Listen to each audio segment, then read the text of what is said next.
The study of economics will not be complete without us talking about resources.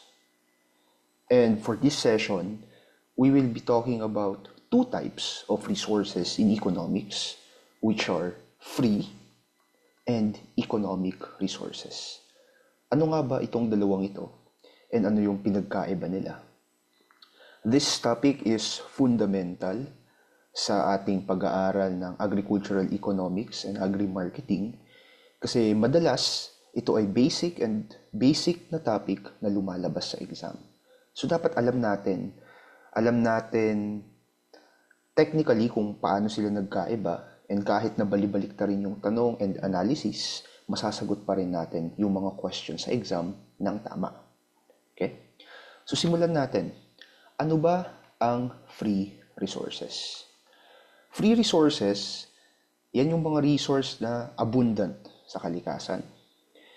And they do not have a cost associated with their use, and they are not owned by anyone. Hindi siya pagmamay-ari ng kahit na sino, and it is available to everyone.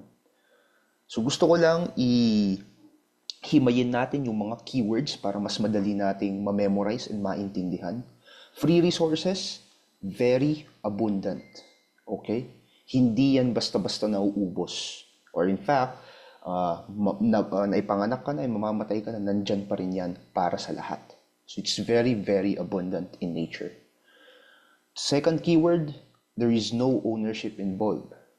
Which means, walang tao, walang korporasyon, walang gobyerno ang nagmamay-ari nitong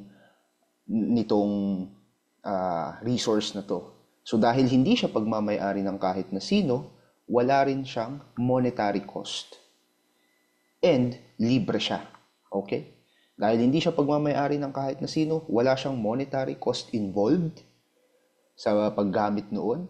And at the same time, ito ay libre. Walang presyo at saka hindi siya na-ima-market.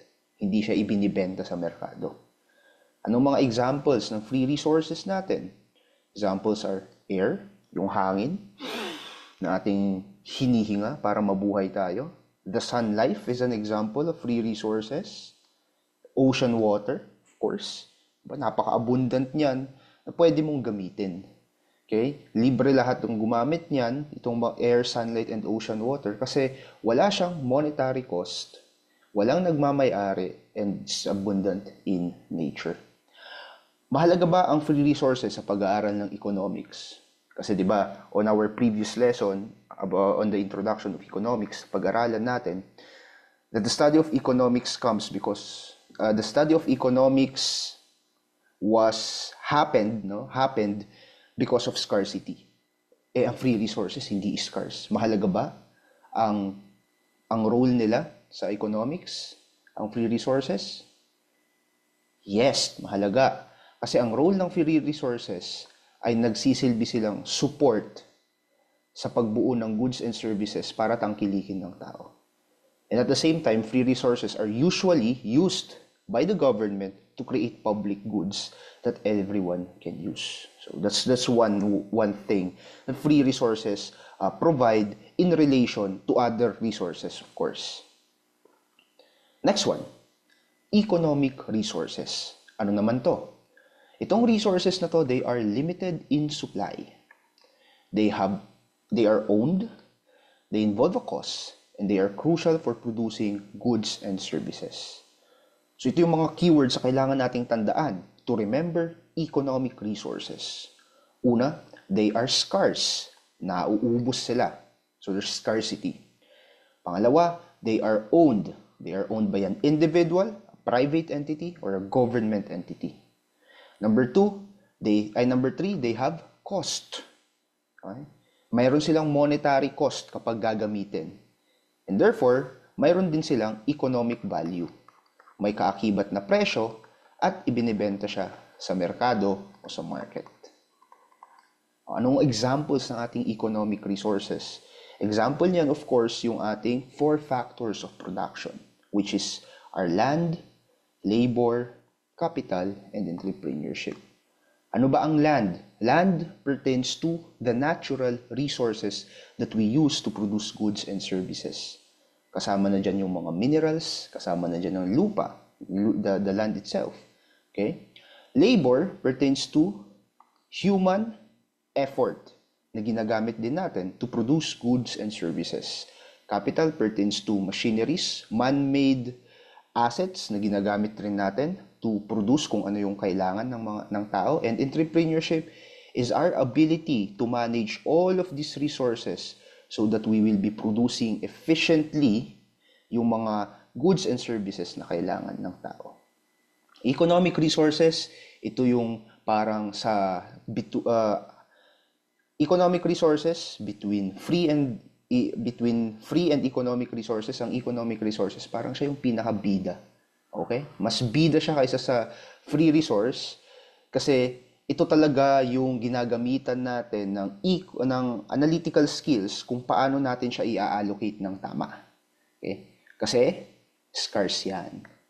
Okay? So ito yung pinag-iisipan talaga ng mga different experts natin, especially the government, kung paano natin i-allocate ng tama nang sa ganun mag-grow ang ating ekonomiya at yung mga tao within that economy will have enough wealth to buy and satisfy yung mga pangangailangan nila. Okay? So in simpler terms, ito yung differences nila. Economic resources, they are limited. Free resources, abundant and freely accessible to everyone. Economic resources, they are owned.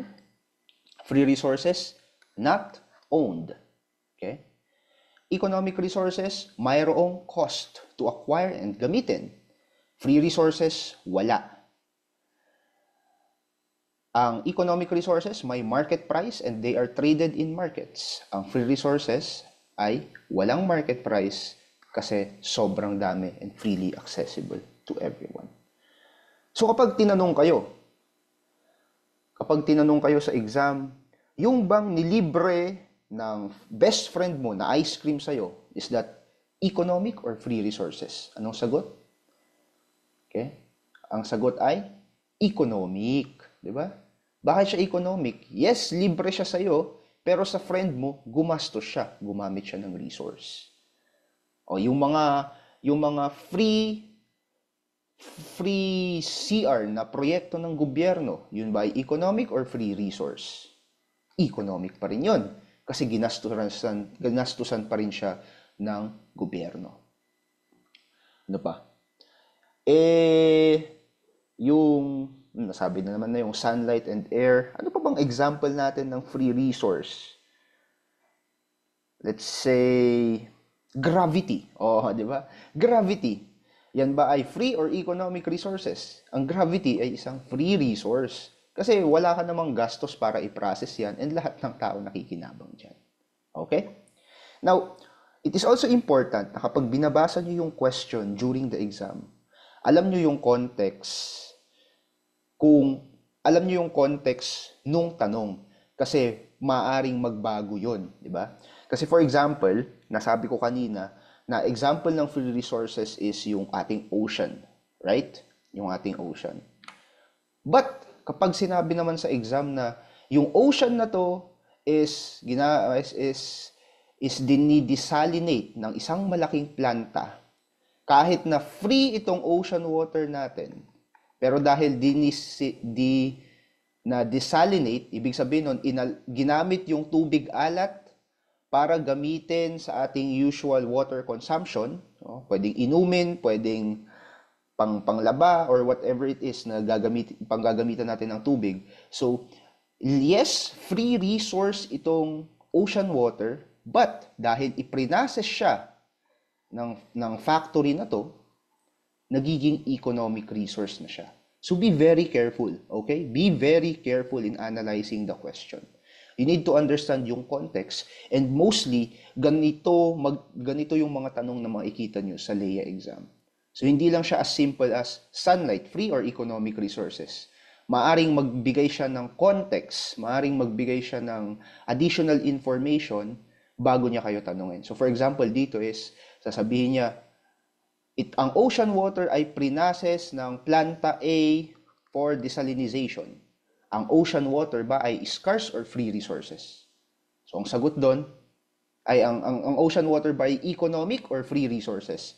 Ang sagot na doon is magiging economic resources na siya based doon sa context ng kanyang tanong.